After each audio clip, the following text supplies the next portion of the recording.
की वजह भील बिरादरी पारां ज़मींदार जी ज़ियादतियुनि ख़िलाफ़ एहतिजाज कयो वियो। ॻोठ मलिक सुल्तान जी भील बिरादरी जानी शोडो रामचंद भील ऐं ॿियनि चयो त हू गुज़िरियल 15 वरनि खां ज़मींदार मलिक शोएब जा हारी आहिनि, पर हू 2 वरनि खां खेनि हिसाब बि न पियो ॾिए। हुननि वधीक चयो त इलाइक़े जे मुअज़्ज़िज़ शख़्सियतुनि एसएन जी मां ॻाल्हियूं रखायूं, पर मलिक शोएब उन खां अॻु ई पंजाब हलियो वियो। तारीख़ूं ॾिनी, पोइ ॿिए चई बाबा 3 ॾींहं सबर करो, आउं तो मोहलत वठां। मोहलत वठी अव्हांखे बिल्कुलु फ़ैसिलो अव्हांजो हलाऊं करे ॾींदुसि।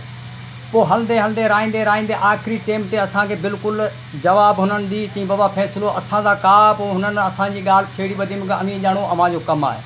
असां हू भॼी वियो पंजाब। असां ग़रीबनि सां ज़ुल्म आहे, 2 साल जो हिसाबु न आहे, ना टमाटे जो ना फुटी जो, करोड़ रुपयनि जो अरबों रुपयो हिसाबु खाई असां लाइ भॼी वियो। असां ना हुन तां वेड़ो था करणु चाहियूं, ना जहिड़ो था करणु चाहियूं, असां हिसाबु घुरणु चाहियूं था।